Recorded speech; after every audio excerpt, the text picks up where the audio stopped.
Alright, so Pockets of the Gods chapter number 12, and as I told you guys at the end of last month's breakdown, it looked as if we were potentially going to be getting a side fight between Indra and Suzaku's henchmen. That does seem to be the case here. It's not just a cutback to the arena. We are going to see the fight play out. Before we get into it, make sure you subscribe to the channel and like the video if you want to stay on this side of the Record of Ragnarok algorithm so you never miss a video and always stay up to date with the news. Also, shout out to the members. We just had a new one join. I appreciate all the support. Getting right into it, we see Indra preparing for war. The lightning god has no gaps. Of course, we know that Black Tortoise and White Tiger were jumping him, but we didn't know where the third member of Suzaku's group was. Will he show up? We'll have to see. We see White Tiger rush forward and attack Indra. Every time this happens though, we see like crackles go off. It's almost as if these crackles represent Indra seeing these attacks coming. Indra's eye is also pretty unique.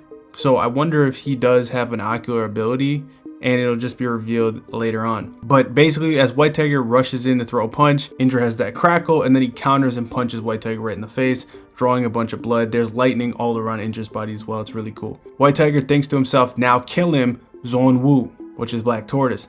Black Tortoise now jumped off the pillar and is rushing down Indra from behind with these knives. He throws the knives, Indra dodges out of the way. Tortoise can't believe it. He says, he dodged that? What the hell? But too bad. We're definitely not letting you get to Suzaku. And we see Qinlong, aka Azura Dragon, the third member, emerge behind Indra. He looks to be standing on one of the pillars. It almost looks like he could be raised up, but I think that this is one of the pillars.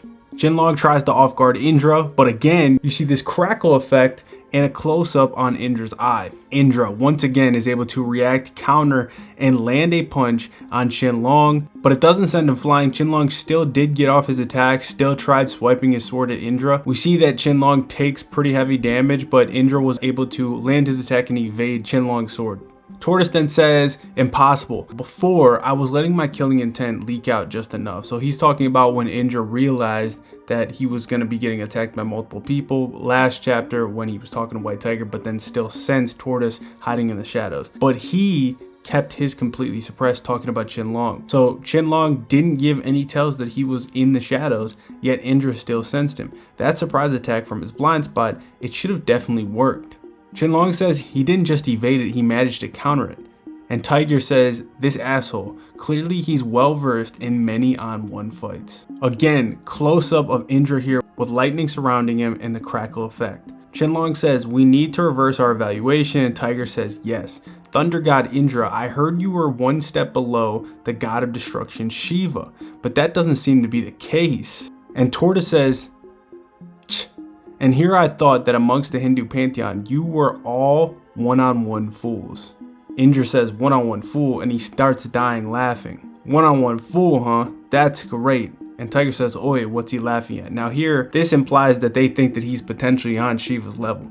Indra goes on to say, back then amongst the pantheon, betrayal, lynchings, sneak attacks, ambushes, and deceit were all the usual. That sort of anything goes was commonplace.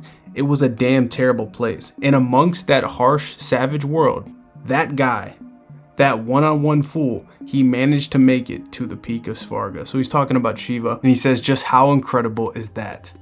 Lightning all around Indra. This is awesome. I wanted lightning to be part of his fighting style. It almost looks to me like potentially this lightning kind of gives him feedback, and potentially maybe the lightning is kind of aiding his sensory ability with his eye. We'll have to find out. As Indra charges up his attack further, he says, we all know it well. That's exactly why, to surpass Shiva. And at that moment, you see Indra blitz down Tortoise. At the last second, Tortoise realized that the attack was coming, barely managed to react in time, got his defense up with his arms, but he still got sent flying.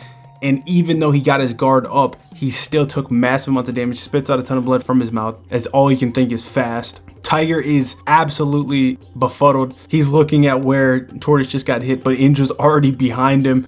Tiger realizes again, last second, tries to block. Too late, Indra hit him with a body shot. Tiger's bleeding more. He thinks to himself, I couldn't get my guard up in time. But this is the end for you.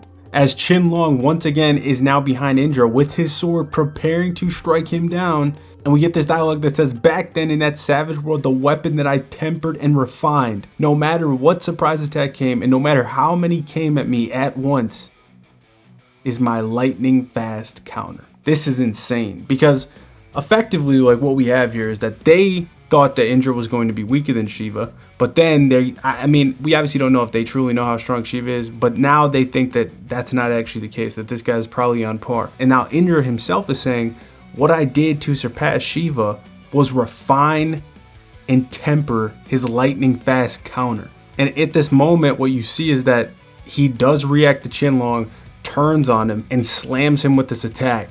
Epic panel. But then he continues and says, and that's not all, also my lightning fast preemptive strike. So it's almost like a precog. He knows where he needs to attack before he actually needs to attack, and he lands his attack, but it may just be instinctual. I think it's tied to this lightning though, like I'm saying. But obviously he lands his attack on Qinlong.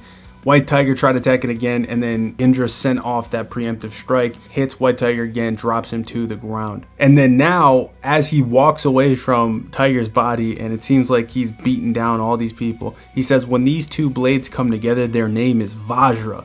The actual kanji says lightning fast, God fist.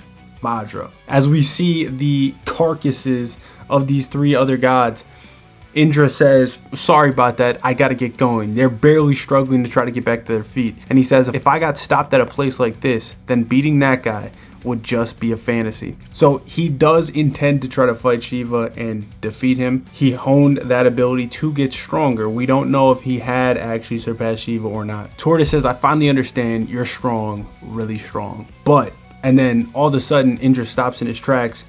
He notices something and he tries to react in time, but then these ropes grab hold of him. And unfortunately, we don't have to beat you in order to win here, says Tortoise. As long as we keep you from the arena, it's our win. So he's holding on to Indra. We cut back to the arena now. Suzaku's standing in the middle of the arena on the battlefield, and Shiva does not look happy. Yara says, it's about to hit the time limit, but Lord Indra has yet to appear, which means that this match goes to Lord Suzaku. Suzaku then says, please wait. Yara says, huh? We cut back again now to the side battle. Indra had gotten out of the ropes. He punched the shit out of Tortoise, and he says, just stop already. Any more of this, you know you'll die. Tortoise is destroyed, man. His face is all bruised, swollen to a pulp. Looks like he's the last one fighting. He says, just try and kill me. Even if you do, we're still the winners. This shows how resolute these guys are to fight for their leader. At that point, Indra has this crazy expression. He notices something again with the crackle emphasized, flips around quick as hell, and Tortoise says, what? Why? Why are you here? And we see Suzaku emerging behind Indra. He came from the battlefield. Indra's surprised as hell at this point, and Suzaku's staring a hole straight through Indra.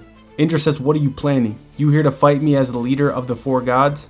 Whatever, doesn't make a difference to me. Suzaku chuckles and says, how like you?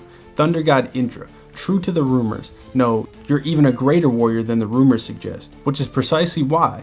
And he pulls out one of the cameras that they use in the arena to like keep track of the fights with the audience. Tiger, Tortoise have no idea what he's doing. They're saying, why are you doing this, Suzaku? And Suzaku says, this is precisely why. I simply must fight you. Crowd is shocked at this point. Indra's shocked. He says, I don't really get all of this. But to sum it up, you're basically saying that you came all this way just to get beat down by me. Suzaku says, not quite. I came all this way to beat you down. Or, to put it how you Hindu gods do, let's have a one-on-one. Surging lightning and a powerful presence in its way. Now, I did see some people talking about this and saying that they don't like this and it doesn't make much sense. And I understand that criticism, because what was the point of Suzaku having these people jump him and being heralded as the unfair if he was going to end up just ruining their plan? He basically got his men all beaten down for no reason, because if he planned to fight him, he should have just fought him. Indra didn't take any damage from these guys. I guess maybe you can argue he should be a little tired now, but why did Suzaku switch his plan up? Is this mental war games? How does he even know how strong Indra was, and how does he know that he's stronger than the rumors? Was he somehow observing this fight? How? We're going to have to get these answers, because otherwise I can really understand how this doesn't make much sense. Indra had a win, just like literally given to him on a silver platter in the damn arena. She was literally about to announce it, and Indra was not going to make it in time.